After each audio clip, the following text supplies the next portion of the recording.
We're just trying to change the world here, people. Oh, really? The Facebooking and the tweeting and the Instagramming, all that would not exist without our understanding of science. It's amazing how you do that as an insult. You mean true for you is different from true for anybody else? Yeah, absolutely, because I can't Something's prove either got to be true or not. I can't. No. Good evening, everyone, and welcome to ORly Radio Show 61 for Friday, June 5th, 2015. Special guest Dan Fincke of Camels with Hammers.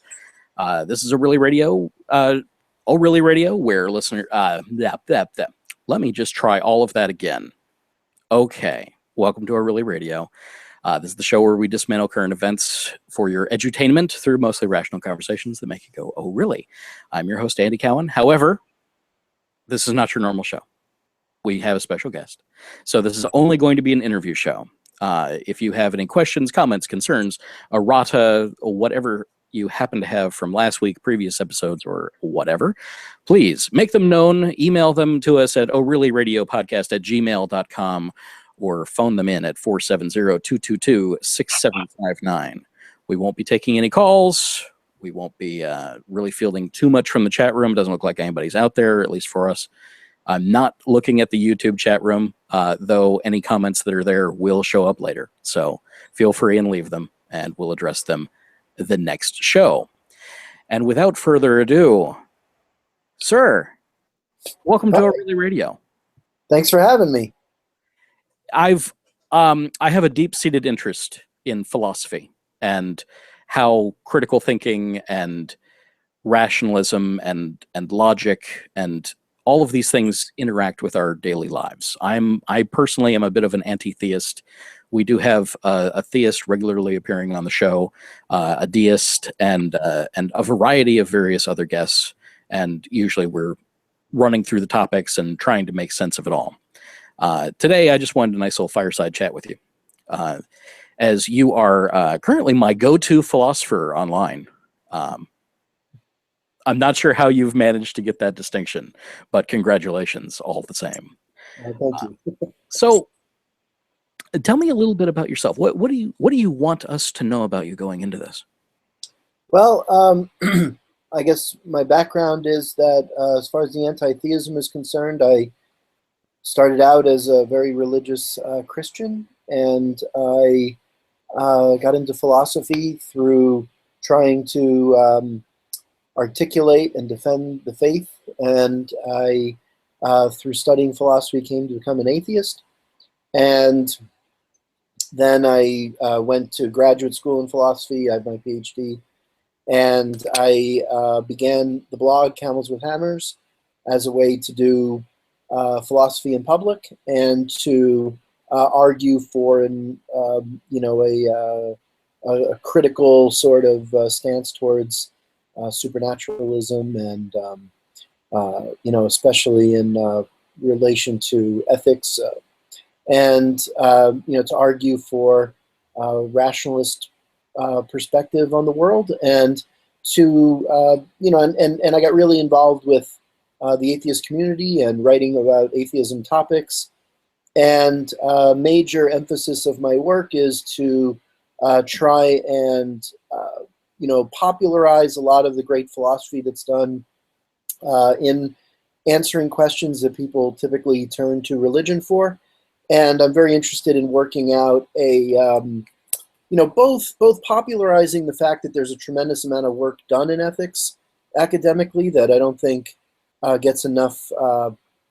Is not recognized as even existing enough in the larger culture, and I think a lot of the atheist community would benefit from a better understanding of what's being worked out in philosophy in terms of moral philosophy and other areas that I think there's a tendency after people leave religion, or if they've never been religious, to kind of have a set of common sense assumptions about the world that they take to be just automatically true, and they don't really understand a lot of philosophical complexities of problems. Just getting rid of religious answers to these problems doesn't really lead to as obvious solutions as a lot of people assume. And so to me, it's really important to publicize and popularize a lot of what's going on in philosophy, and in particular to work out constructive paradigms of ethics and to popularize the existing ones, so that people can understand that there's a lot you can do with reasoning about moral matters, and there's no need to turn to religion for that. I do tend to like thinking about thinking. It's something that I think about a lot. Yeah. Strange how that works out. A couple questions there. Why camels with hammers? That's an allusion to two images in Nietzsche. So my dissertation was on Nietzsche's moral philosophy, and I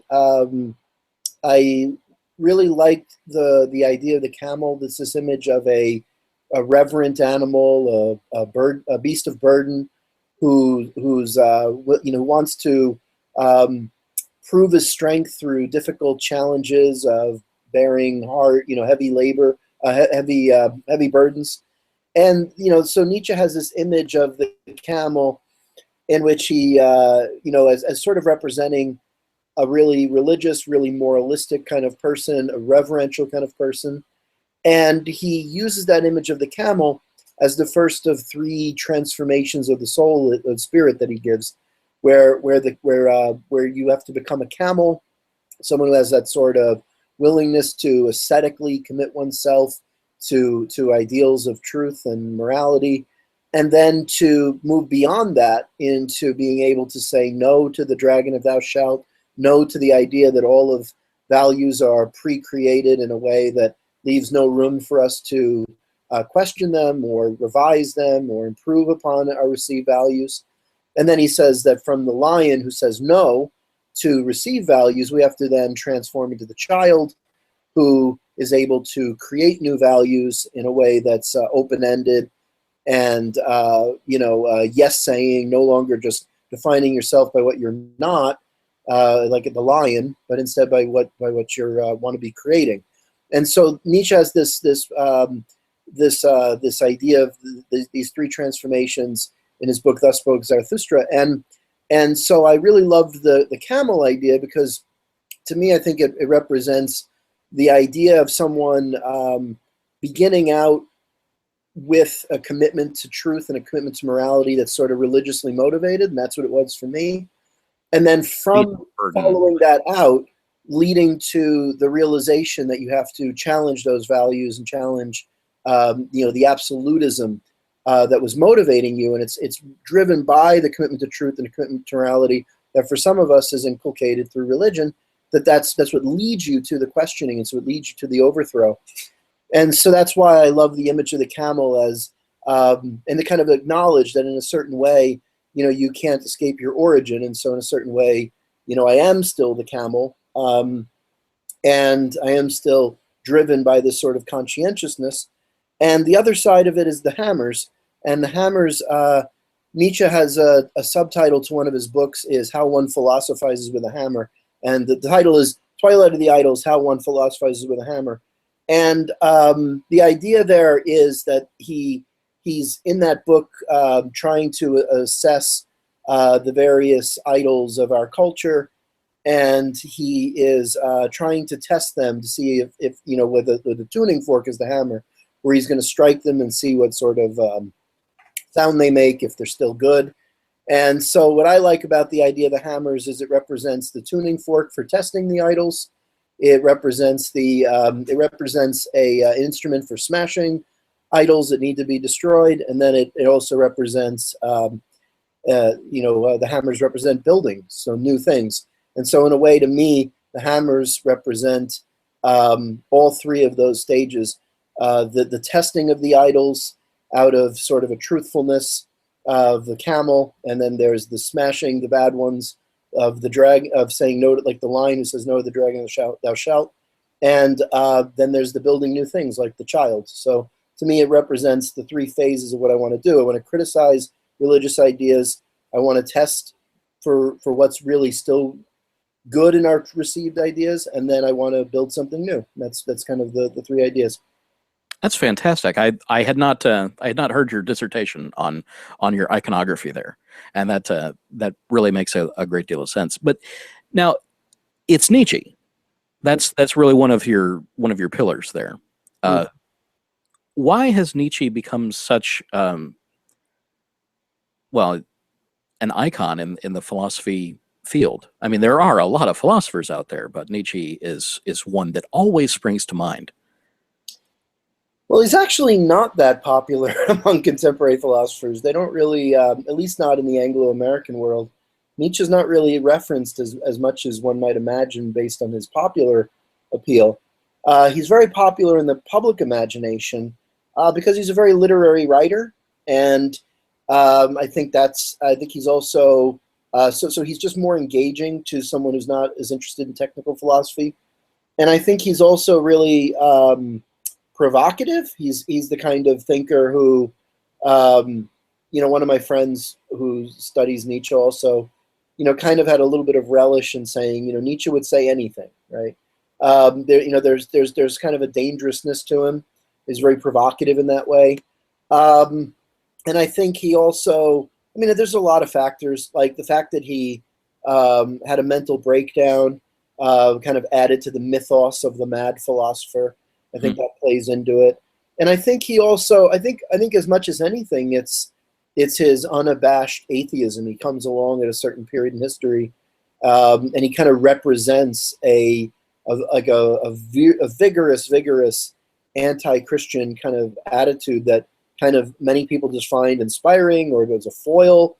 And I think even finally, substantively, those are just sort of side issues. I think that substantively what he kind of does is he inaugurates a period in which values language becomes really central to ethics discussion, and the plurality of values and the need to create new values. And kind of he has this very inspiring sort of appeal to people to be individuals, to create their own values. And I think that in the modern world, we see these sort of breakdowns of this idea that you can just get this received set of values handed down from God or from the culture as a monolith.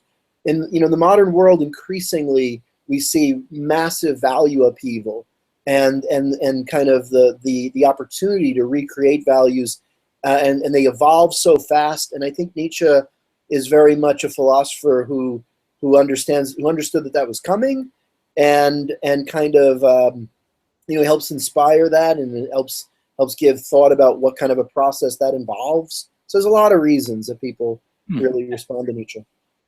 Maybe not the right guy, but the right idea at the right time. I think he's the right guy. I don't know. Could be. Well, this is a different time. So, but it still suffers from some of the same dogmatic approaches that we've been dealing with over the last, 20 centuries or so. Easily. Yeah, but we live in one of the least dogmatic times, ultimately, as far as the flourishing of knowledge and science. It's been extraordinary. It is certainly harder to keep a lid on it. Everyone has access. We definitely have gone into the information age, and there's a lot of ideas that are struggling to keep up with that. Mm-hmm. So, as would you classify yourself more as a philosopher or as a teacher? I haven't thought of that. I don't know. I'm just both. I don't know, one or the other. I think both works. But so as since they will not, they cannot be undone, really, since they are the same thing for you. Mm-hmm. We already touched on what brought you to teach it, to dive into it, and then your own drives motivated you forward to share that knowledge and to try and perpetuate the conversation. Mm-hmm. What was your plan B? Never had a plan B. Never had a plan B? No. Plan A worked, so there was no plan B. Yeah, I started studying philosophy my first semester, and originally I was thinking I wanted to go into church history, and I knew I wanted to be a college professor because I realized I wanted to go deeper into ideas than the Sunday sermon would allow. Originally I was interested in ministry, and then I was interested in church history and theology, and I just found that every time I went, all my papers in theology were really just philosophy papers. I didn't really know how to write them appropriately. Isn't theology really, at the end of the day, just a philosophy? Just a very narrow approach to one particular division of. Well, I don't know. Maybe theology isn't that even that narrow. It's just another school of thought. What I would say is, what I would say is something like this. I would say that the difference between philosophy and theology is whether or not obviously they're both fields of abstract thinking, right? So I guess in that way they're the same. They're cousins at least.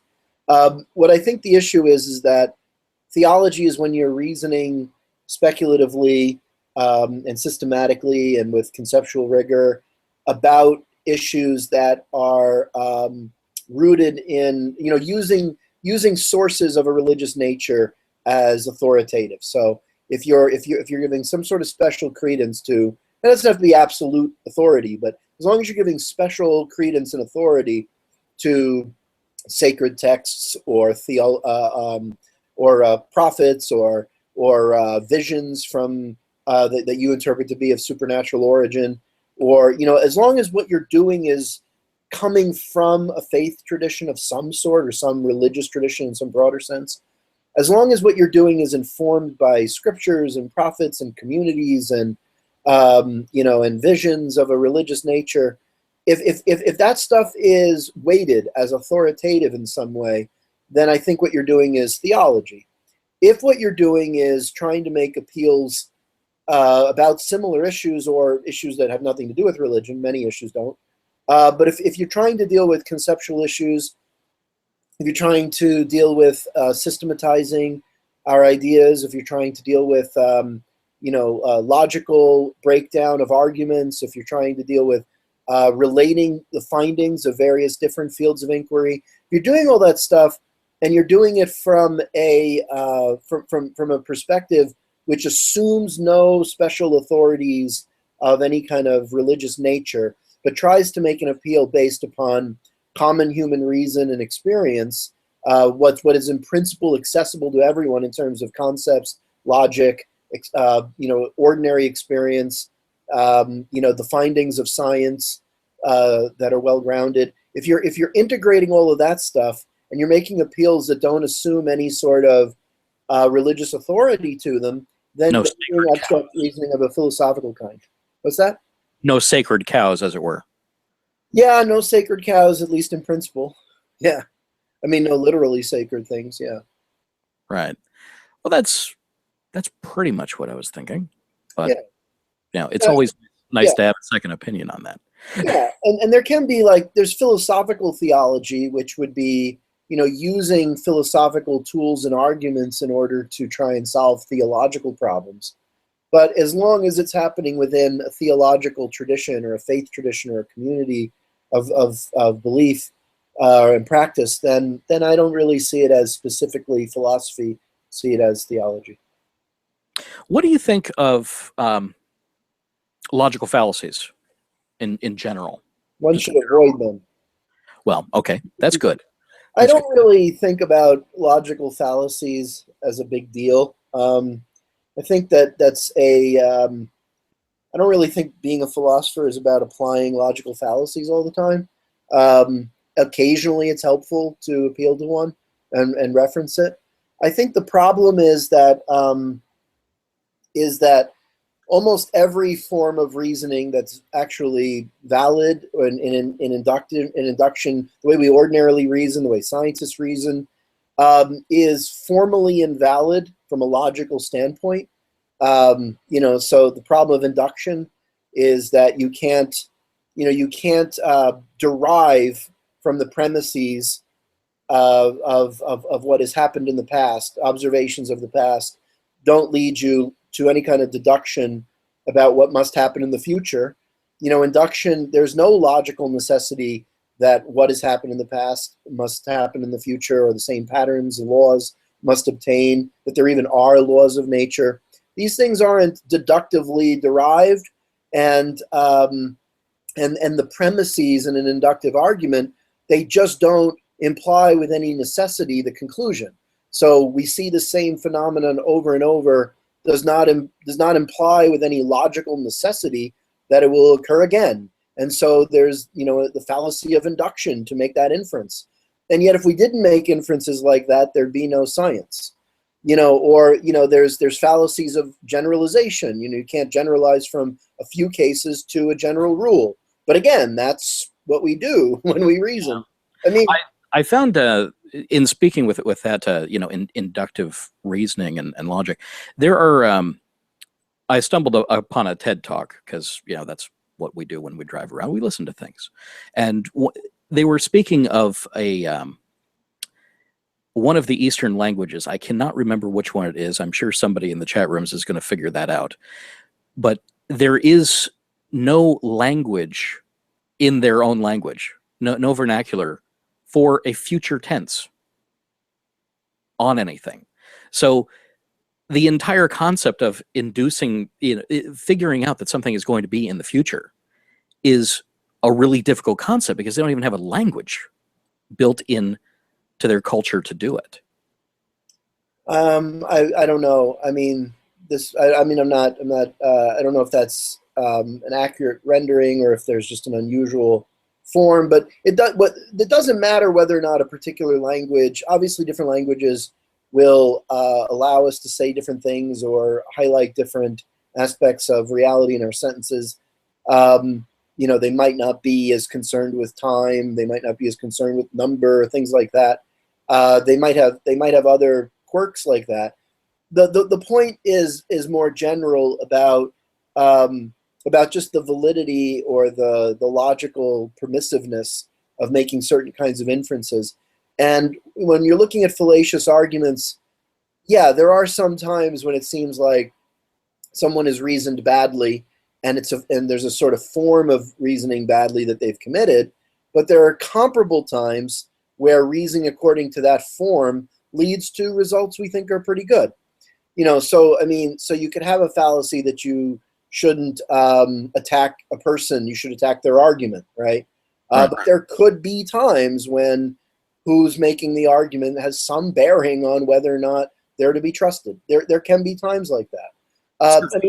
Things have more nuance than that kind of approach, yeah. Yeah, so I just feel like there's a lot of fallacy spotting that I see, and I think it becomes this sort of laziness. Instead of making an argument, if you can name something as a fallacy, then we're done here, And I just find it to be a thought terminating cliche. There's this wonderful phrase, a thought terminating cliche. And there's this idea of things people say that are just a way to stop thinking. And I think a lot of times pointing out a fallacy is this attempt at a trump card, when most of the time it's not really giving an explanation of, well, why was that a poor use of that kind of argument? What made this particular attack on the person an illegitimate one, whereas maybe there could have been kinds that were okay. That's what you really have to get into. Yeah, I've seen it done in many of the, of course, atrocious online debate forums, where that will be, that's the kick it down the line approach, where it's just that is going to stop the argument. That's where I want it to go. I don't want to talk to you anymore. Therefore, you've made some erroneous claim, and I'm just going to stop it right here. Whereas other times there'll be the kind person on the other side that's pointing out, it's like, well, your logic is flawed. It's called this. Let's rephrase that. Can we go back around that and not use that kind of argument structure? It's not even a matter of rephrasing. It's that let's put it this way. What it is that a fallacy is an accusation that you made an inference that was poor, right? And if it was poor, it fits this general form of a poor argument, right? The problem is that that's not the end of the discussion.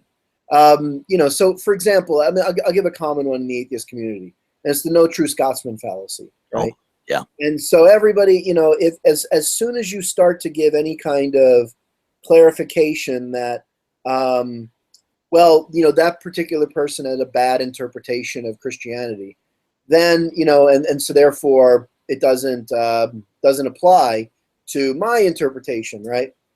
And then what they do is they say, oh, it's no true Scotsman, right? They're a Christian if they had this wrong belief, or but you have to own up to the fact that you can't just deny group membership or over the fact you don't like a particular member. But I think there are many times when someone could make an argument and say, look, I don't agree with that other. I do think that there is a right interpretation of my faith, or in the case of atheists, you could say, I really do think there's a right way atheists should interpret this, and I don't care if another atheist is an atheist. I don't have to accept that they have the best interpretation of atheism, and I can still defend my version of it, and not be hung with the rest of them just because no true Scotsman if I try and say that they don't speak for me, or I think they have the wrong interpretation of this. Like, if there's there's this is just pulled out all the time in contexts where, like, look, ultimately Christians, atheists, everybody, we have to work out the best versions of our views. And even if your version is an unusual one, and you want to say that most everyone else who's a Christian has it wrong, and here's my correct version, we can't say that they're trying to no true Scotsman all the other Christians who disagree with them. All we have to say is that, well, do you really have a better version? And if they do, then it doesn't matter if most Christians are wrong. If this is the true version, then we should be analyzing that and getting at it. Like, to just kind of dismiss it on a no true Scotsman ground because they're saying other Christians are wrong, evades the question of, does this person in their unique interpretation, or it might not be unique, you might say, oh no, you're basically like everyone else after all. But if they can make that argument, and they can say, yeah, most of the people do understand my faith wrong, then that's valid, and they are entitled to do that without only being accused of trying to distance themselves from something that's would make them look bad. In other words, there's a lot of cases in which people can say, oh no, this position has been construed wrong, or those people don't represent my views, without it being a no true Scotsman. Or any other particular logical fallacy. Yeah, or any other particular logical fallacy. Yeah. Now, speaking of logical fallacies and things like that, I, probably among many other of your followers, probably tagged you in that little article about that liberal professor who was afraid of his liberal students, fearing for his job. And you took down that quite nicely, as I noticed on your page there. But have you noticed a trend in the underclassmen as they've come up through the ranks in your 10 plus years of teaching, that there has been a little heightened sensitivity to personal attacks or to being offended? No, I mean, I've not experienced it. I don't think, look, let's put it this way. I mean, there's always going to be, there are several issues that are coming up here. I didn't read the full article that you linked to. I read the beginning of it, but I read an earlier blog post by the same person, and I found it to be substance free. Now, I'm not sure if the second article had more detail, but in the first article, he just imagined a hypothetical scenario that didn't actually happen, and I heard people quoting it saying, "See how bad it's gotten?" And it's like, no, it hasn't gotten that bad. He's just imagined it might. And then they took that as evidence that it did on Facebook. In this one, it was a little more substantive. There was actually had something happen. Yeah, there was actual cases, and he actually went through and he had a lot of cited references as well. That doesn't mean that the argument was any better than it was before. Yeah, no, right. So that's what I said. I didn't finish reading I didn't read that article all the way through. I just remembered his previous article being his own imagination was being turned into evidence on Facebook that I was seeing, and I was put off by that. Well, I'm glad that was a revision 1, and that I only saw the revision 2, because it was certainly better. Okay.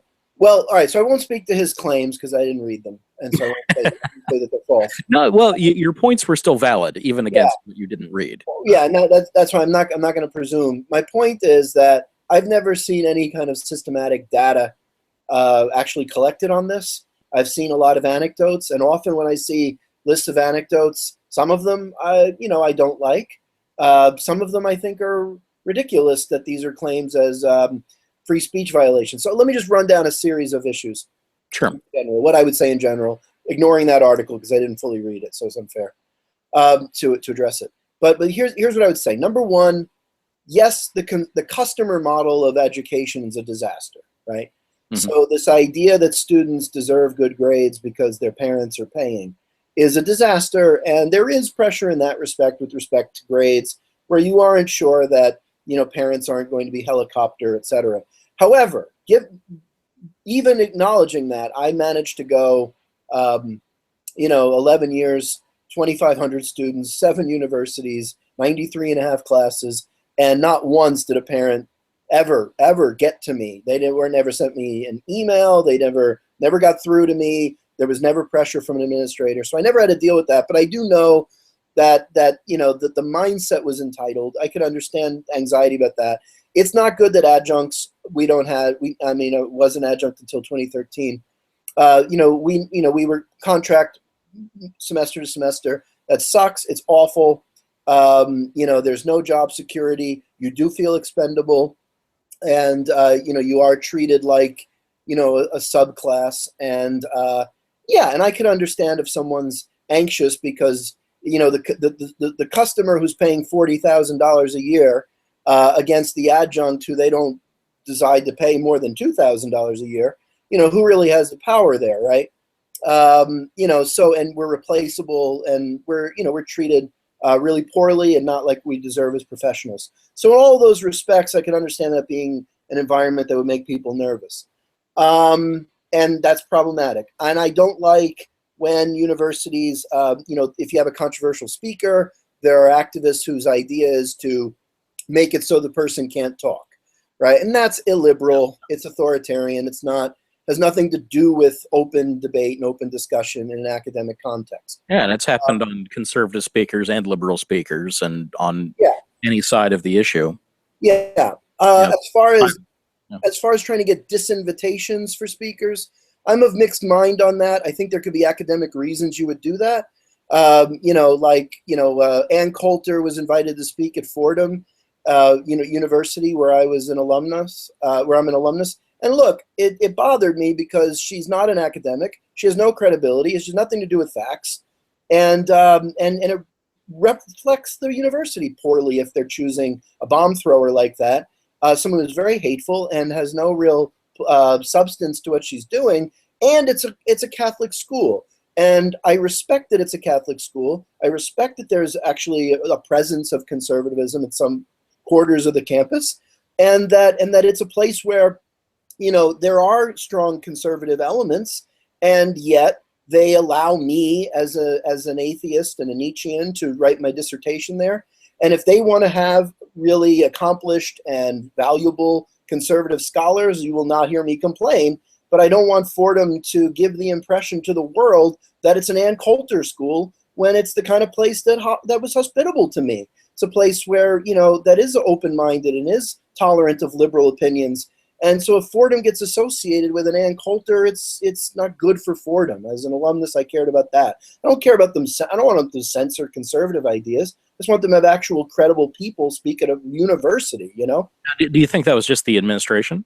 The administration rebuked it. It was actually college Republicans who invited her. And the administration said, look, we're not going to stop you because you have freedom of speech, but we repudiate her. And I feel like the administration had a right to do that, to reflect the values of the university and say she's allowed to speak here, but she doesn't speak for us. And I said, that's good enough for me. They don't have to ban her. But I don't think the university has to pretend it's neutral on someone as hateful as that. Now, on the other hand, but I am sensitive that I do think that critics of Islam, I do think that that there's an attempt to try and insulate it from criticism, and there's some real danger. I understand, that trying to ban anyone who's going to criticize religion in that way is a problem. I mean, the Charlie Hebdo murders, unfortunately, a lot of people took the moral of that to be, let's acquiesce to the terrorists. Let's say the terrorists were right. And that's a dangerous direction too. Right. And then we get the Draw Muhammad Day, and which is just almost just asking for the inflammatory things to come in, almost setting a target on yourself on purpose for that task. But I'm not going to blame. I'm going to blame Islamophobes, if you want to call them that, or I would prefer, anti-Muslim bigots, whatever they are, people who fear Muslims because they're brown people from overseas with a scary foreign religion. Yeah, if that's your mindset because you think, if your problem with Islam is that it's a false religion, and and Christianity is the true religion, and so that makes Christianity a holy and wonderful, beautiful thing, and Islam is a violent, horrible force in the world because it's scary and foreign and the false religion, then yeah, I have no I have no sympathy for you. You're a bigot. I mean, I'm not really happy with that. Kind of not even necessarily a bigot, but definitely a hypocrite. Yeah, you're a hypocrite. Yeah, and likely a bigot too, if this is coming out of the fact that if behind your criticism of Islam is a xenophobia, if what's motivating it is like a fear of the other, a concern that globally we're going to lose to these brown people. If that's really the logic of it, if that's what really motivates it, if it's part and parcel with a racist mindset and a sort of America can do no wrong, pro-imperialistic mindset, then yeah, I'm not on board with that. But what I am on board with is recognizing that Islam is a major world religion and it's a powerful force, and every powerful force in the world needs to be subject to criticism. And it is not a wilting flower. Islam is not a marginalized position. It is a position that dominates a billion people's lives to one extent or another. And because of that, it deserves all the criticism that, and mockery that we would give to any political power, that we give to the Catholic Church in America, that we give to the Christians, we give to any powerful institution, needs to be ridiculed. And Muhammad is not an avatar of the Muslim people only. He's also a world historical figure treated as a prophet. And anyone treated as a prophet does not need to be treated as sacred by those who do not think he's really a prophet. Right. Asking me to treat him as so sacred that I can't draw him is to say that I have to acquiesce to the demands of Islam. I am not a Muslim, and I don't find Muhammad's teachings very good. I'm against them, okay? And I don't feel like it's at all respectful to my freedom of speech to tell me I can't mock or criticize someone else because they're somebody else's prophet. No one's going to give any favors like that to an atheist or an atheist leader. And it would be absurd if atheists started demanding that no one criticize, a great atheist like Sagan or something. It'd be absurd. And we're not, we're asking for fair criticism, the ability to mock, the ability to, satirize that we give of all major world figures, and the ability to criticize beliefs. So I think all ideas need to be criticized. They need to be open table discussion, open season on ideas. May the best idea win. Yeah, really what I'd like to see. So yeah, sure. If there's attempts to silence anyone who's conflate criticism of ideas with bigotry when that's not what's happening, then I would have a problem with that. Again, there can be Islamophobes or at least anti-Muslim bigots, if you prefer that term. In other words, if that's what you're really concerned about is people who are just stoking bigotry rather than criticizing a belief system and a powerful institution and its founder. If you're stoking bigotry, there are people like a Pamela Geller who I'd be as upset about being invited to speak at Fordham as I was Ann Coulter, not because I am a fan of Islam, but because there's a difference between a criticism that's academically grounded or that's fair, rational, or that's fair satire on the one hand and bigotry on the other, and that's the difference there. Universities don't have to house bigotry; they have to house a diversity of real ideas. And if they can't figure out that difference, that's a problem. Gotcha. But now, I guess the last thing though is this. Yeah. What I'm concerned about is, okay, so what we come to finally is the concern that politically correct students, right, are going to overrun the university. And you can't say, any kind of controversial idea. And let me just put it this way. If the argument is even a liberal camp, because maybe for a conservative it's hard because you're outnumbered, in certain places. Academia is not a very right-wing place typically. So I could understand if those people feel under fire because they're a minority, okay, I could understand if they feel like their viewpoints are going to be unpopular. I can understand that to an extent. But as a liberal, I don't understand this idea that it's that I'm going to be bullied or pressured by my students. I've never had that out of 2,500 students. I've never had the class that actively tried to misconstrue my words as bigotry. Any number of times I screwed up off the tongue, like off the tip of your tongue, speaking all that much. You're going to say some things that come out wrong.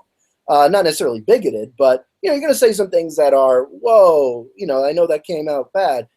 Almost always the students just laughed, right? Because they got it. Yeah. They knew that I wasn't a horrible person. They knew that I didn't mean whatever malapropism just came out or ill-phrased thing. Well, especially if you can reach out and just say, okay, hang on. Yeah. Let me fix that. When you realize that you just stepped in it. It's always good faith. It's always good faith. In fact, sometimes I would say something that I realized after I said it had a sexual double entendre, like glaring. And I would just look at them and they wouldn't even, peep. They were just frozen. They were not going to laugh because that's how much they respect you, And there's that much respect that what I'm, now, okay, so that given, let me also add this. Yeah. I've been viciously attacked by people online. I mean, social media is filled with some people on the side of social justice who do believe that, because they're right, or at least they perceive themselves to be right about social justice, that they have a right to, treat other people abusively and horribly. And that's there, right? There's a lot of really abusive people in the social media, on the left and the right. And on the left, yeah, there are going to be some social justice activists who are merciless, they're personal, they're vicious, there is no room for disagreement, they're authoritarian in their mindset. Yeah, they exist.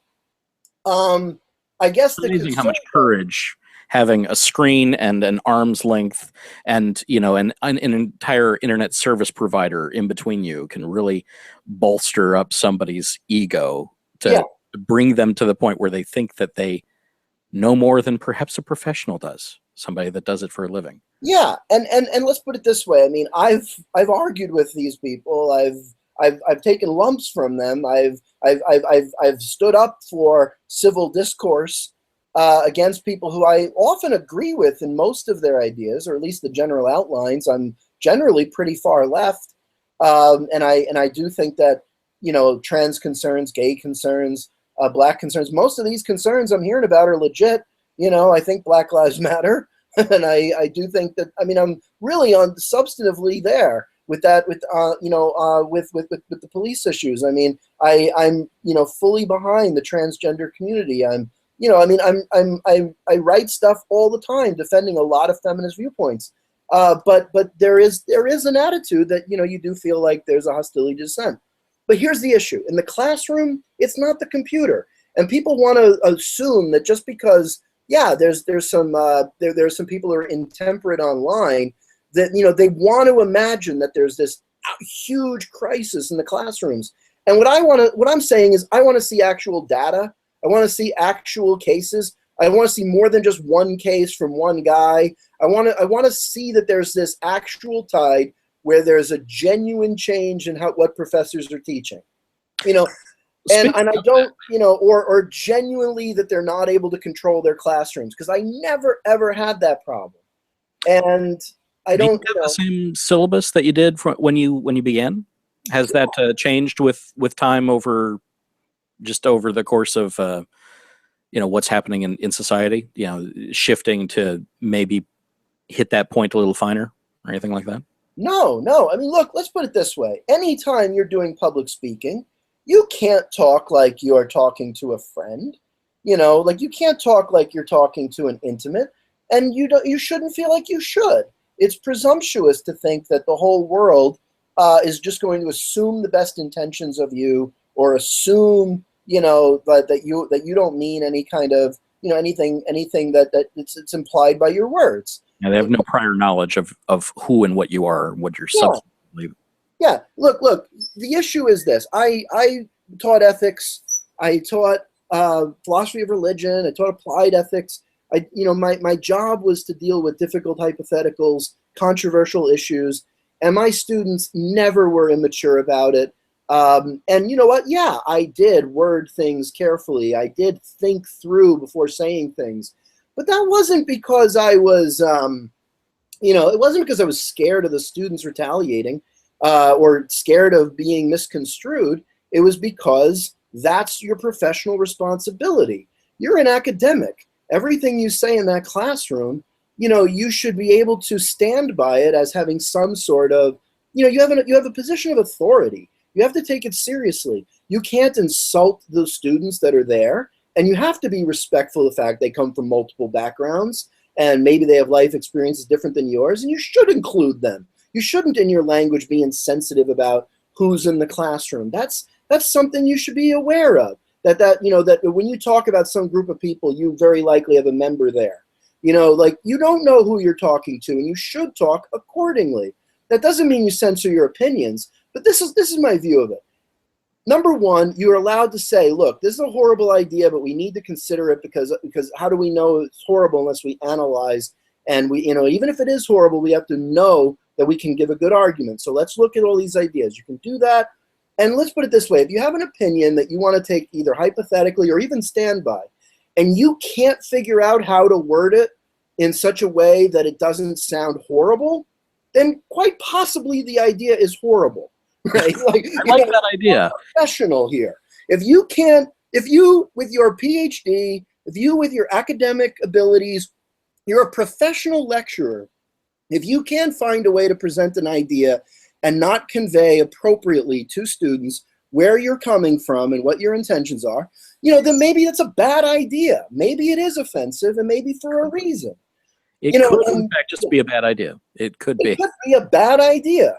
And so finally, now I would say this, like there are some issues like, so I read, and now again, there can be bad, like right now there's like a disaster on campuses with respect to sexual harassment and rape.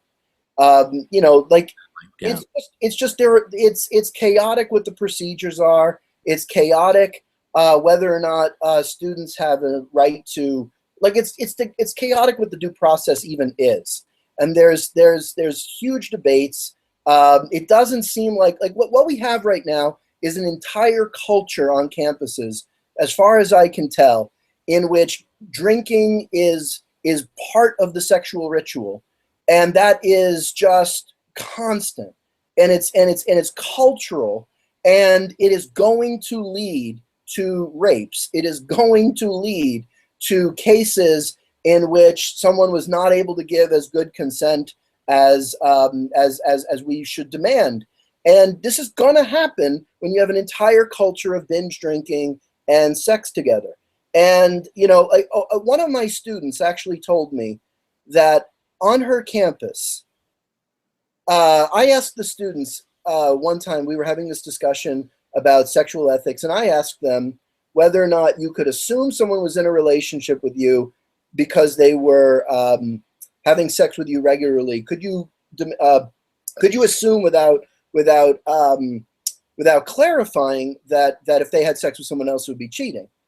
And after the class, this girl comes up to me and tells me, on this campus, you don't know you're in a relationship until you've had sex sober, because the default, she was saying, was drunk sex. Now, again, this is just a student, but this is the culture that they have. And if okay, or let me put it this way: this is what I'm hearing is the culture that they have. This is what seems like from the trenches. This is the story you're getting. this is the story that at least, now again, it's an anecdote. Again, these things should be systematically looked at. But look, The plural of anecdote is not evidence. We know that. But I don't think I'm going out too far on a limb to say that there's a lot of mixing of alcohol and sex with a lot of people who are young, who are not that experienced with sex necessarily, who may not have the best ideas about consent. And in that context, yeah, I really do believe that and it seems like there's evidence that there is a lot of rape. There's a lot of miscommunication. There's a lot that's going wrong, and in that sort of context, we need to do a whole cultural transformation. And I can understand that activists are concerned that people saying, well, kids drink, they have sex, it's a he said, she said, is minimizing the problem. I think, and they're angry that they don't see the administrations as acting fast enough. And I think some of this because could be filtering in on a campus level into debates that are controversial. Whether or not that's co-opting classrooms, I don't know. I did read an article by a Harvard law professor who says, she doesn't. No one wants to teach rape law anymore because no one wants to treat this as a murky. What about this case? What about that case? Because it's there's anxieties that even to talk about these issues will trigger victims. Because if they feel at all doubted in their narrative, then they'll feel like they're being, violated again. Yeah. It's a total mess right now.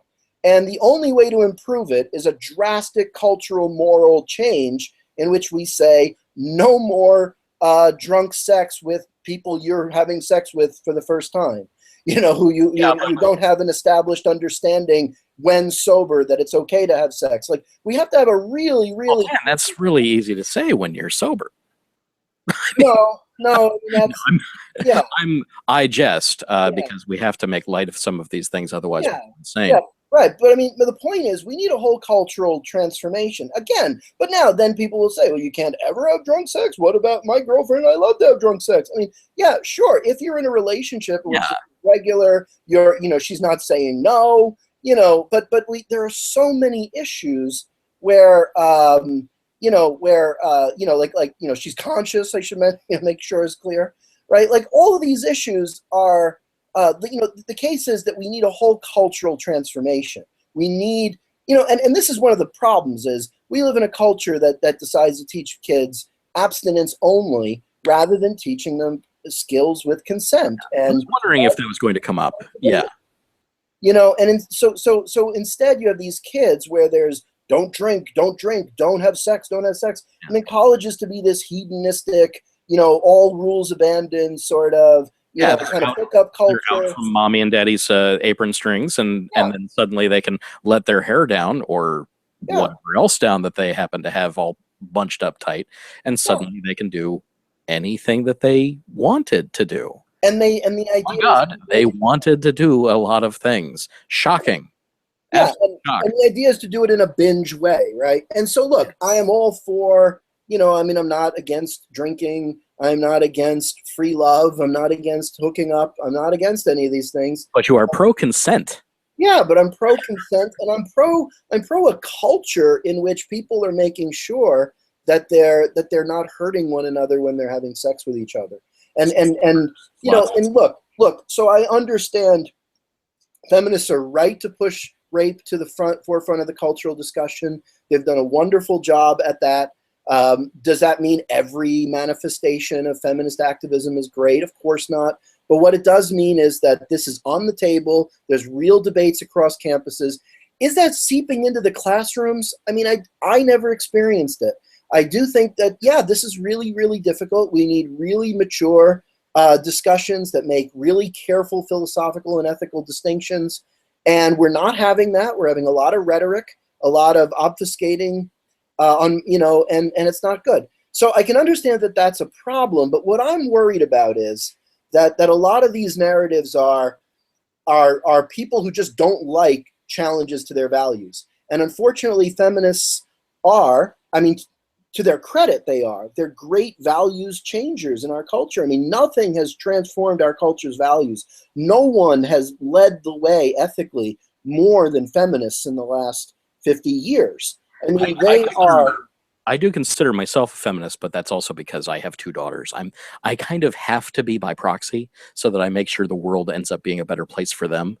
Yeah, but even more than that, I mean, you should care because women are people, even if you don't have a daughter, you know? Oh yeah, absolutely. I'm just more proactive about it at this point. Oh yeah, sure. One thing I have noticed, not to completely derail your thought here, but tangentially with that, this is 2015 is the first year that I've heard of the MRA, the men's rights activists, ever since back in, oh God, it makes me feel old to even think about, but the Bundy family, you know, with the no ma'am, you know, Ted Bundy, no, Al Bundy, the oh jeez, Married with Children, yeah, that was the first men's rights activist thing that I had ever seen, and it's like, this is weird. And of course, it was all satire, really. But now it's coming back, and it's not satire anymore.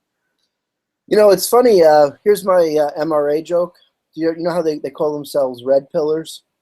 I did not know that, actually. Yeah, they're like they're the ones who are getting out of the matrix. They took the red pill as opposed to the blue pill. Really? Yeah. So here's my MRA joke. I wrote this one. Ready? Yeah. If MRAs were in the matrix, they never would have actually gotten out of it. Because when have they ever listened to a black guy and a woman telling them that their whole reality is an illusion? Oh. Yeah, that's my Burn. I love it. Yeah, and let's put it this way. There's before getting into the MRAs, just what I was saying a moment ago. I want to finish that thought. Is that look, a lot of values discussions happen after the fact, where someone does something and someone else says that was wrong. Let's have and then the other person has to defend themselves and or acknowledge, oh, okay, I did something wrong. And when you're being charged with doing something wrong, and when the charge is something you're not used to a standard of gender equality or a standard of proper treatment of transgender people or gays, you're not used to the standard applying in this way. You think what you did was harmless, and then they're pointing out, no, there's all these implications for women or gays or transgender people, and you didn't even think about them, but you have to think about them. Okay, that's one level of it. But the problem is people get defensive when they totally did something wrong. And so they feel like these people must be just making shit up. These aren't ethical rules. But I do think often, I think more times than not, the feminist or person who's defending the transgender or the gay person, they're right. That there really is something and that they are really leading the way in ethics. And you might disagree with this or that position, but overall they're tugging the rope in the right direction in the tug of war. And the problem is, though, that like it's a morally critical movement, and so it's going to get a lot of flack. And sometimes they're going to, be wrong, and they're going to be calling people immoral when they're not. But often they're going to be right. But even if they're right, it's easy to kind of dismiss a charge against you morally by saying, oh, that's just a totally invalid way to criticize, right? You're just making shit up, new stuff, instead of actually doing real serious ethical thinking about whether or not they're right. And I can't tell you how many times I've thought that feminists were just clearly wrong about one or something I was reading on a blog, and then really thinking about it, really working it out, really trying to write about the topic, realizing a whole bunch of what they were saying was really valid. And so I think as a moral movement, it's going to always, it has this disadvantage of coming off like it's morally scolding, and people have an incentive to try and invalidate it. And what I hear in a lot of these criticisms of free speech run amok I'm sorry, not free speech, feminist activism run amok. What I hear a lot of is we don't really want to be challenged on our ideas.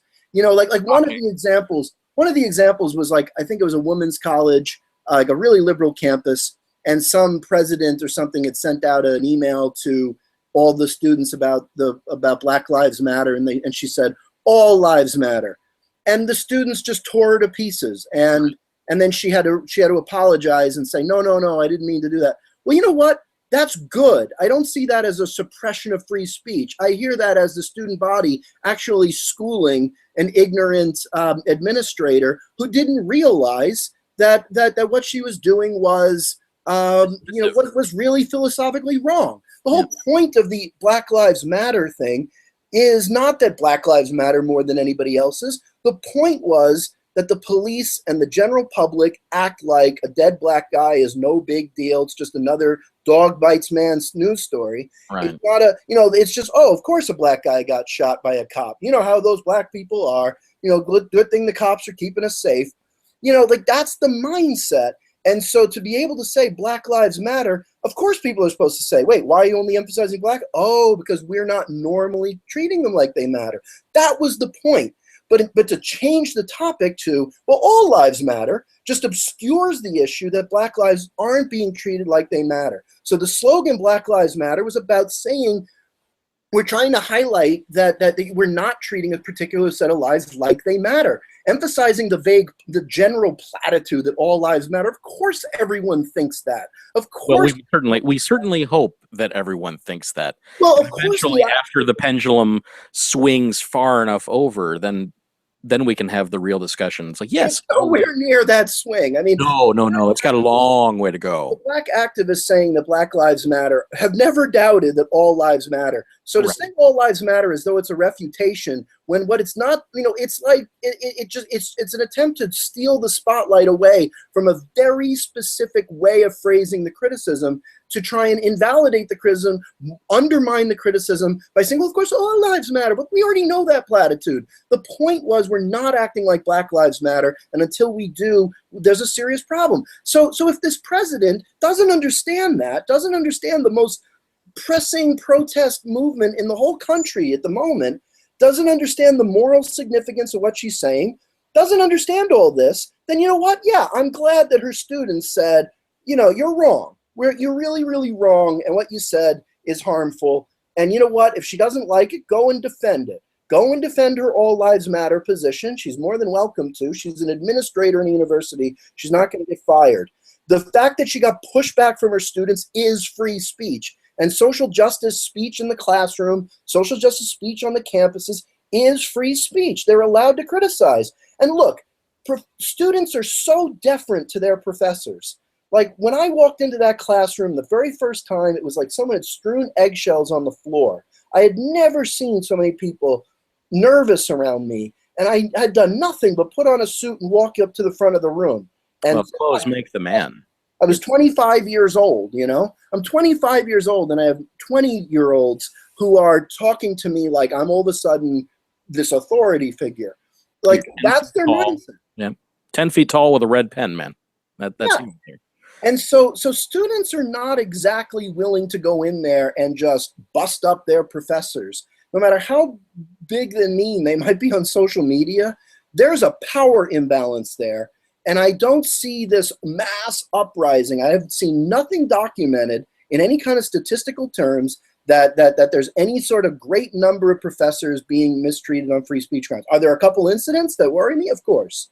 But it's statistics here. If you want to say that academia has been taken over by PC zealots who are authoritarian, you have to have some data. You have to show the class is being shut down. And you have to show that it's a widespread problem beyond just a particular type of class or something. Or, you'd have to be able to show this, and it's not. Instead, the narrative works because people think, oh, those authoritarian social justice warriors, they're such terrible people.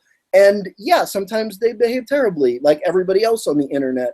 And they should be called on that when they do that. But invalidating their whole argument, just accusing them of being a bunch of scolds who can't handle free speech, I often hear in that a kind of resistance to the free speech that's coming from these social justice people, rather than refutations of their arguments. So that's all I have to say about that. I'm sorry, it's a long answer, but it's a big problem. So. Well, good. I'm glad I gave you a venue that you could say it. Yeah. So what's up with Doritos? Doritos. That was softball it for you. Thank you. I was lonely in college. Every time I got lonely, I'd eat Doritos, and it just became, my comfort food. And yeah, so, and then it became a thing where I would tell my students as a joke, it would be really funny because they like to hear about your personal life. And so what I would say is that, like, now I'm going to share something. It's a little bit hard for me. And they were like, no, go ahead, do it, It makes you less than 10 feet tall. So, yeah, right. It makes you less than 10 feet tall, please. Yeah. And I would say, well, I've had a struggle with an addiction, And they'd be like, do tell, you know. And Lean I would say, forward a little bit in the seats. Yeah. yeah, I'd say it's 2 Doritos, you know. And I'd say, like, I've actually, and this was true at the time, I'd actually thrown up more from over binging on Doritos than alcohol ever in my life. Sir, And that may be a problem, sir. yeah, like I would wake up with like these Dorito hangovers, and I'd be all dehydrated, and I would say like I would be like throwing up, and I'd be saying I'm never eating another Dorito again, you know. And the next night I'm eating them again, you know, and I'm like, there's a dealer on my corner, you know, and I would just go through this whole spiel, you know, and so it was just this running joke after a while, and then it spilled onto Facebook because I would just keep doing it. My students were there. And so now it's just great. Like people send me free Doritos, and it's wow. Those damn enablers. Yeah, but now I feel morally obligated to say, unfortunately, they're destroying the rainforest to make Doritos. So stop. And there you go. Everyone protest, because I feel bad about that now. I was unaware that they were destroying the rainforest. I'm going to have to now look that up. Yeah, there's a really good specifically for Doritos. There's a really good video on this. Yeah, Doritos turns out that they're 20% rainforest. So it's pretty bad. Funny, I didn't know the rainforest tasted so good. I will say, if you're familiar with the off-chain Aldi, they make a really good nacho cheese tortilla chip. I've never heard of them. A Dorito knockoff, if you will. They're owned by the same company that owns Trader Joe. Okay. And I think it's all part of some German conglomerate. So I'm sure that actually, this is a good segue. Are you moving to Europe? I am moving to Europe. Well, then you're probably going to see some Aldis over there. And what are you going to be doing in Europe? I imagine that you're still going to be teaching. Yeah. I'm going to still teach my classes. I can teach them anywhere in the world. And I'm willing to stay up late at night to teach late night classes so that they're accessible in America, and have the whole rest of the day to sleep. So, I'll be fine. Yeah, I've fallen in love with a wonderful French American woman, and she lives in France, and so I'm going to be moving there to be with her this fall. Ooh la la! Very nice, Ooh la very la. nice. Congratulations on finding true happiness. Thank you very much. It's better than advertised. Boy, if you're going to be going to France to find it, I mean, man, boy, life is tough. I'm sorry, I got to move to France to go be with a beautiful woman and still teach online. Yeah, my life sucks. Good for you, man. Good for you. I'm so happy. For 36 years, it was hard, but yeah, it was amazing. Like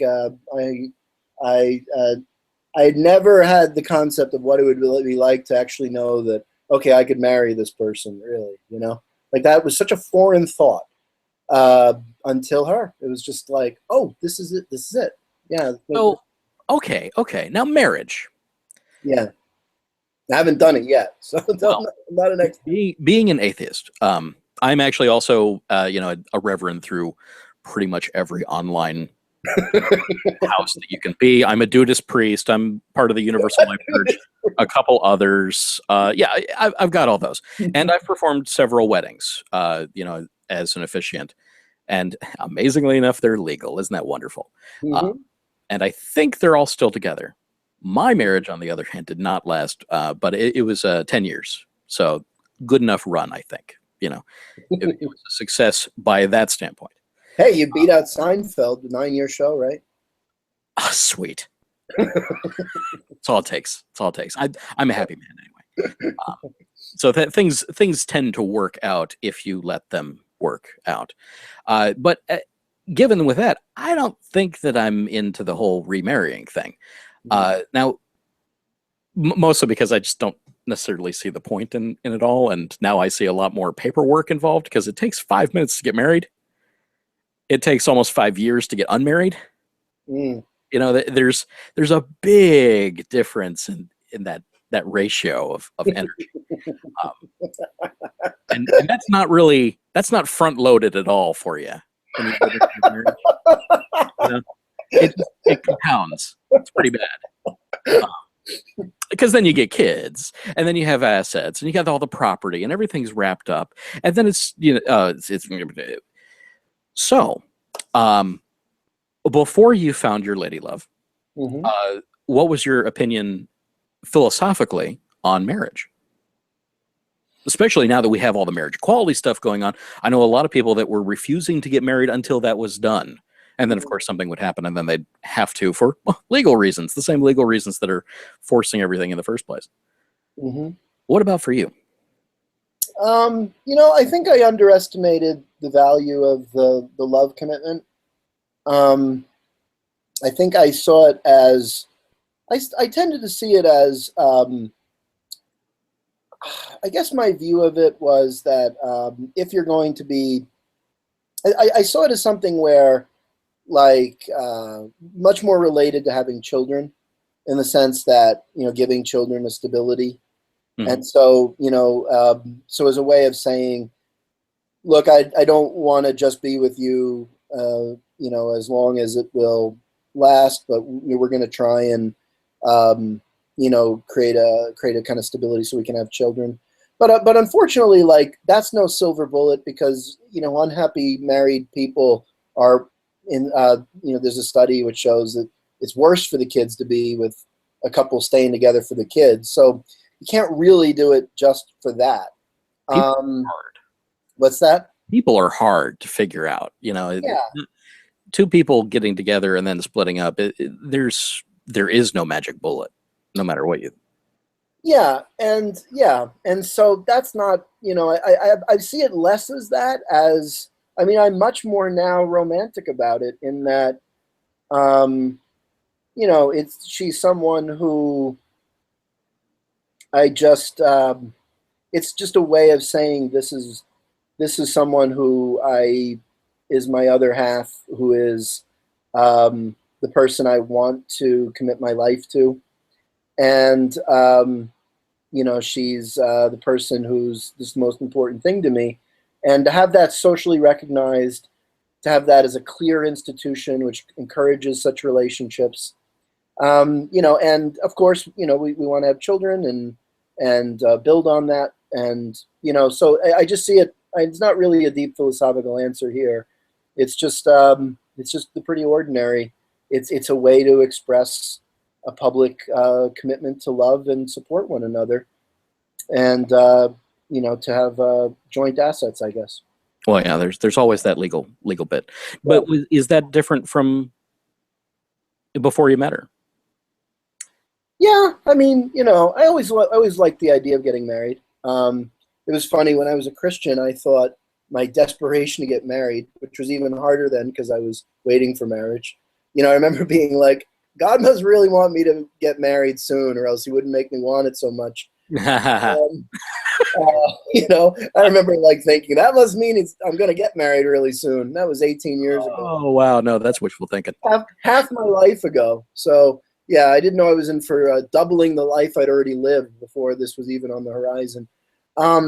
But what I would say is that after that, I think what happened for me was I went from a real idealism where, you're going to be, because you wait for marriage and because you're this holy person who loves Jesus, God's going to give you this perfect person who's everything you could have ever hoped for, dreamed for, and she's just so compatible to you, and like, you just share values, and you're like a single mind in two bodies, And like, I just believed in that ideal, and I thought that just by being faithful to Jesus that would happen, and it made a certain sort of sense, because I was in a community that had a very particular set of values, and many people thought that way, and so it was easy to kind of assume that there's a lot of Christian girls, they all share this outlook, and so there'll be a lot of candidates for women I could have that deep connection with, because if you all get your values from the same place, it's likely you'll find someone you have that.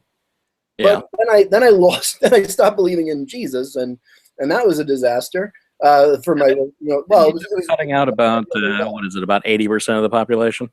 Yeah. At least. Yeah, right, exactly. So it really oh, geez. Well, that yeah, I noticed that as soon as I got divorced. I was like, wow, my dating pool is small. Yeah.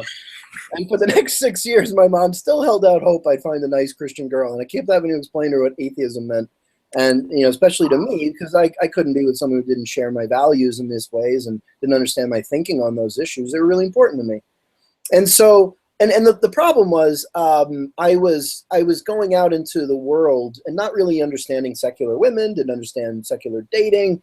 I felt really behind. I felt really gypped of having kind of an experimental process through high school and college. And I was just a loser in love, even even within my context. I hadn't dated for like 6 years after junior year in high school. So I was really in a bad place when I, finally started dating again. But it was very difficult for me, and I felt like it was a lot of this pressure of lost time. And I think I got into relationships a couple times. Just I tried, being with people who really weren't right for me. But it was just sort of, you just fall, because of superficial reasons, you connect and you just overblow it in your mind. And I just really, then I went like, years just not dating, years. And I got so comfortable, like all my relationships had been long distance or brief, they were all really long distance, or like I would just go on a couple dates and then it would just kind of fizzle. Or I'd be long distance and then I'd go there and just things would fizzle, or long distance, and a couple times, the women were not what they said they were, and it was really horrible. I've had a couple of those cat kind of moments. Yeah. Yeah, and it's the stories. I mean, they're horrible. And where were you fishing? Don't get into that now. Was it online? The online dating? Online, like you just meet people, and when I was 25, I was overly trusting. And then, and just a whole lot of relationships that were just really toxic. And I'd never had like an in-person relationship. Like everyone was always so remote and long distance. And eventually you get to the point where in your mid-30s and you're not even trying to date, like I went like 7 years without really trying until like a relationship just fell in my lap. And then things were starting to kind of pick up. I mean, I was lucky in that, I think the blog was helpful to me because it exposed me to a large number of people who were in, the kind of who shared my values and really respected what I was about. When you have enough readers, you increase the odds someone's going to really like you. And that actually started to happen. I started to actually feel like, okay, I'm getting some attention now and it's good. And, I was meeting women I really liked. And, but I was still resigned to being single. And I think the best part of it is that I realized I was likely going to be single forever. Like I just realized that I was 37 and I'd not only given up on that ideal kind of two minds, there's two bodies, one mind kind of soulmate thing. I mean, I just had no experience with it. Mm-hmm. And so just believed that it was maybe never going to happen for me. I didn't want to say it would never, definitely. My attitude was, I think the best thing I did was I stopped answering the question when people would say, why are you still single? And I would just stop answering that because there is no reason I was still single. I wasn't going to buy into an interpretation that it was because I was a terrible person. I was a wonderful person, I thought, and I had lots of friends and I'm very, very popular. My students love me, like people, love my writing and I meet all sorts of strangers who I mean, like I'm a very open person and a lot of people like me, and it's never been that I don't burn friendships. I'm not losing people left and right because I'm so terrible. It was just that the way I would put it was I'm picky and so are the girls I like. That was my expression, right? That's not a bad thing on either case, And and it just wasn't the right connection. The girls I would fall for just weren't into me, and the ones that who would fall for me, it just wasn't right for me. And that was another thing. It was easy to tell myself, oh, I'm alone because no one's appreciating what a wonderful guy I am, and no one ever really pursues me. But it wasn't true. There were women who pursued me, and I just wasn't as interested in them, and it was just bad luck that the ones I liked didn't like me. The ones who liked me, I wasn't as interested in. And there's a wonderful meme I saw with a picture of Bon Jovi. And it said, have you ever thought that maybe you too have given love a bad name? And that was really like, I think that was the realization that it's not women trying to screw me over. It's just I hadn't met someone who was the right combination, and I wasn't going to settle. and I wasn't. To me, the idea of being in a marriage with someone who wasn't really perfect for me was far more horrifying than being alone. I loved the freedom that I got to study, to live on my own terms, to write a blog with time someone might devote to a lover. I mean, like, to a family. I wanted children, but I was willing to even, I thought if I ever got stable enough financially, I could just adopt as a single dad. I was willing to do that. And then finally, just out of nowhere, Lex just came in my life. And after that, it was, she fell in love with me. And once she revealed that, it was, took me less than 24 hours to realize, oh yeah, I could marry this girl. Like, it was just overnight, literally, that it hit me that, because like every checklist I could have ever had, I went down it and it was like perfect, absolutely perfect. I thought of everything that didn't work out in every other relationship. It's like, it's not that way with her. And I just thought about it, and it was just this absolute certainty. And I realized that, like, it was ironic, but like I did finally find that soulmate person who I thought was impossible.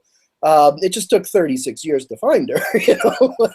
There are people that it's taken even longer. So yeah, and it at least you know, I looked at it in kind of a similar way since, you know, the marriage broke up. But it's like, you know what? I'm of a similar age to you. I'm 37 this year. Am I? I'm now 37. I have to do the math. It's like, wait a second, how old am I? Yeah, I'm 37 this year. And that's like, I still have a long time. So I have the chance to then start over, and I have myself that I've already established. I know who I am. Exactly. Or at least, you know, a very decent approximation of who I am, and I can work from that. And so far, things are working out pretty well for me, and I'm glad they're working out for you. That's great. Yeah, and you know, that's the thing that I really take away from it is I was resigned to be single. I was ready to be single. I especially thought this year I'd be, you know, totally single, because I've the last 2 years I've just been a hermit building my business online and only interacting with people online. I don't have any social life down here in Florida. I'm just trying to save money to get out of here, to go back. I was going to go back to New York. Now I'm going to France. You know, I wasn't trying to build a life down here. I wasn't dating. I wasn't looking. I wasn't trying. And it just emerged out of, you know, one of my online students who, you know, fell in love with me. And once I realized that she had those feelings, you know, it was a matter of realizing we already have the friendship, the connection was totally there, and everything worked on paper, and it was just an instant chemistry once it was revealed that this was a possibility. And what's amazing, though, is I was so ready to just be screwed over, to where I was like, oh, because by the time I'm able to live on my own again, by the time I'm able to date again, I'll probably be 40. And it was at the point when I said, you know what? It doesn't matter. This is the right thing I'm doing in my life right now. And even if I am wasting the last, you know, some of the last years where, you know, like before I start to really, you know, become, you know, a pariah on the dating market, whatever, I was just like, you know what, it doesn't matter. Even if that happens, I'm doing what's right for me in my life. And I just came to a place where I genuinely was ready to be single if that was what it was going to be. And I genuinely could love it. And I think that was wonderful. That to me, in retrospect, is a wonderful gift. But I also believe that, like, now I don't like, there are people who say to me, well, then that's great, because maybe for me too. And I'm like, you know what? I hated when I couldn't find someone. I just hated when people would be like, well, if it happened for me, it'll happen for you. You don't know. No, It you don't. never happened. And, you know, you have to not think it's going to, you know, you can't live your life around something you're not guaranteed. I've heard time and time again, though, that as soon as you stop trying, I know something happens. It seems to be one of those just recurring themes. It just happens over and over and over again. You know, as soon as you stop looking, as soon as you're stop putting that energy out there, that, oh, look, something just stumbles into your life, and maybe you were too hyper focused to realize that all these other things were going on around you. Maybe that's all it is. But it's nice when it happens.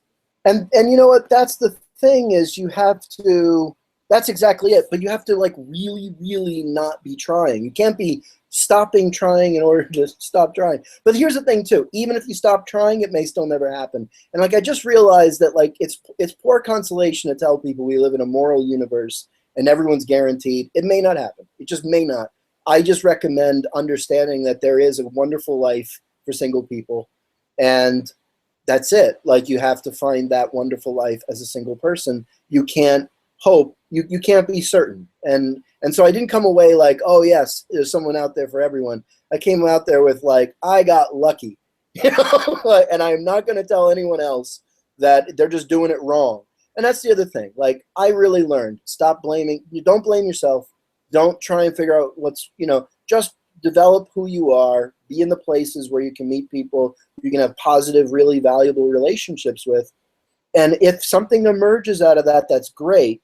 But you can't treat the wonderful relationships in your life as a consolation prize if it doesn't.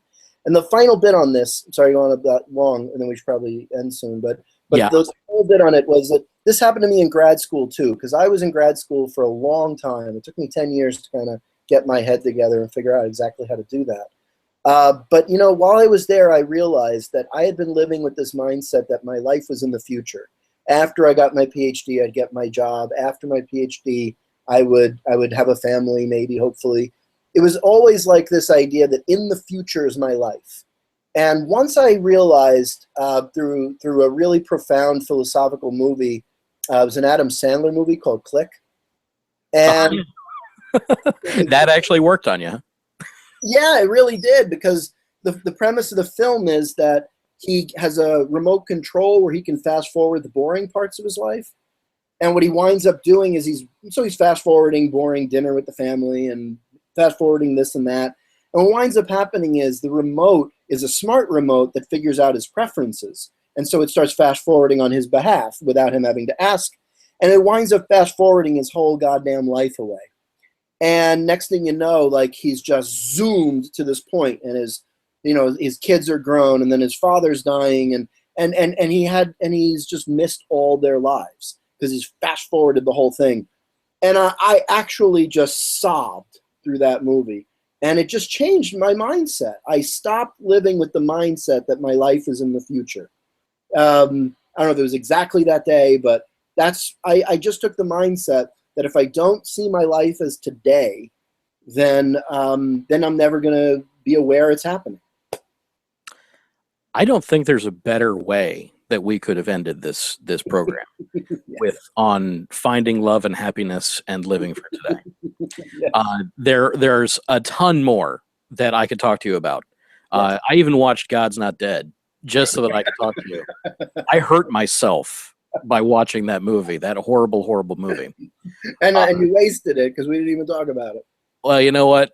I think we might have a part 2, maybe, because I invested that time. I need that time back somehow. I'm not sure how I'm going to get it, but I'd like to at least talk intelligently about why they screwed it up so badly. Other than the horrible acting and the writing and everything in the movie was bad, except the audio was okay, but that's because it's super produced. But that's it. Everything else was bad in that movie. But I don't want to talk about that now because we did such a great job. So we'll talk some other time about where you get your morals from. I think you've got them. You've established that very well tonight. And horrible movies. We'll do a movie review maybe next time. All right. And really with that, sir, you teach online. How is somebody going to find you to sign up, and how does that work? Give us a little elevator pitch on how we can support you and learn something in the process. All right. Yeah. Thanks. I'll try and be brief. There was an echo, so I muted you. Sorry. If that's inappropriate to mute the host.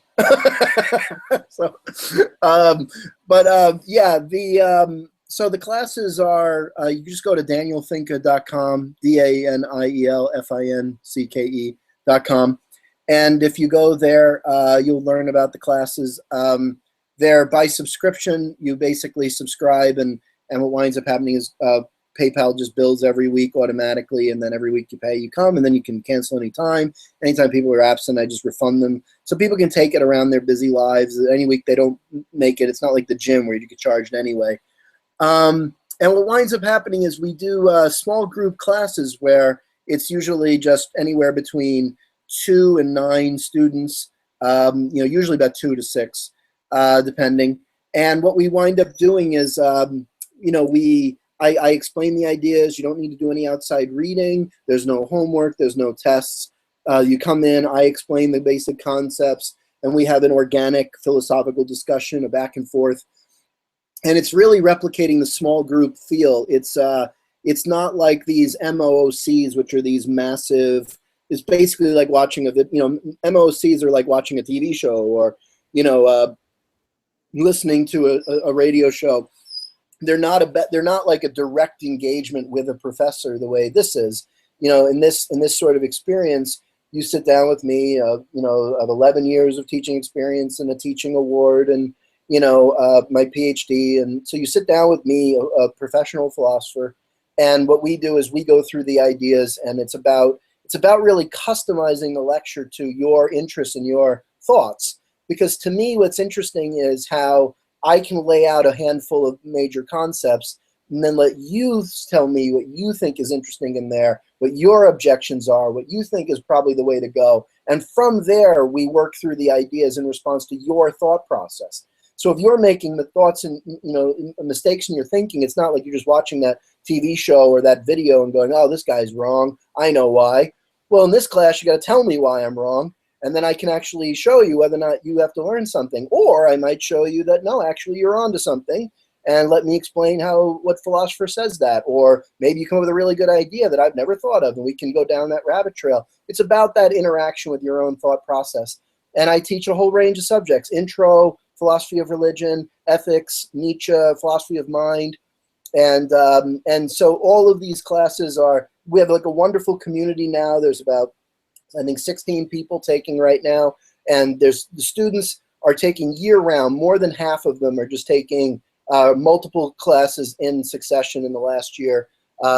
Almost everybody from the fall is back in the spring. I mean, people really, the retention rate and the amount of people sticking with it is just extraordinary. And that's the most gratifying part of it. It's one thing to get people to take the trust to pay you once, but to see that people really come back and really enjoy it year round has been the most gratifying thing about it. And it's a whole business now. I'm on my own, and you can support independent philosophy for self-motivated learners and develop your perspectives on a whole range of issues. That's fantastic. Ballsy too. Yeah. To go out on your own like that. I'm a philosopherneur. A philosopherneur. Yeah. It's amazing to actually be able to say that for the last year and a half, I've been able to support myself fully on my own teaching outside academia. You're raised as a philosopher to believe you're not capable outside the academic support structure. And so it's been really amazing to show that, no, you really can do it. It's amazing that you have managed to actually turn something that no one thought was necessarily a money-making proposition into something that can sustain you anywhere in the world. At least it's sustaining me enough that I can still do it. But it has to grow. It's growth. We still send the donations if you want to see it work. But it is good enough that I'm able to make my living, at least for now. It keeps you in Doritos. It does keep me in Doritos, and I'm able to buy the books to teach the classes and still be broke. So you do have an awful lot of books, and that is the mark of an intelligent and worthy talking companion. And with that, sir, I think that's going to do it for us tonight. And I don't think this will be the last time that I'm going to talk to you. Yeah, it'd be really fun. It was a delight. Thanks for letting me kind of steamroll through and finish a 6-point answer to one question. I really appreciate your patience. That's the show, man. That's really the heart of this show. It's all tangents. Anything that we have, what we usually do is hit the news points, and then we steamroll from there. Those are sparks, and then we go. Yeah, great. Well, thank you so much, Andy. You've been a delightful host. Thanks. Thanks, Daniel. And okay, that's it for us tonight. We'll be back next Friday, 9:30 p.m. Eastern. In the meantime, the conversations continue on the web. Head over to ORlyRadio.com. That's ORly radio.com for all the links. They're right up there at the top of the page. Do watch us live if you can. I think we had 7 or 8 viewers out there on YouTube land tonight watching live. That's very fantastic. Thank you all. I hope you enjoyed the show. And if you've liked what we've done here, though I'm not a professor and don't have any online classes, you can click the Help Us link on the webpage and maybe donate over at patreon.com/Cowan. And if that's too rich for you, I understand. But I can use other things. I can use topic ideas. You can always correct me. Hey, advertising offers, unclaimed lottery tickets, even hate mail and unsolicited advice. Go ahead and email those over to me at ORlyRadioPodcast@gmail.com. And leave me a voicemail at 470-222-ORly or 6759. Also, hey, we got a subreddit. You can post stories there, vote them up and down. And hey, go wherever you found us and leave us a like, a review, so 5 stars, more if possible. That's always awesome too. And of course, like us on Facebook, follow us on Twitter, Tumblr, Google+, subscribe to us on the YouTube channel, and all that fun stuff. Can't thank you enough for spending some time with us tonight. And this has been ORly Radio, part of the Cowan Services Network. Music was created by Kevin MacLeod of Incomptech.com. Thanks, Dan. Thank you, Andy.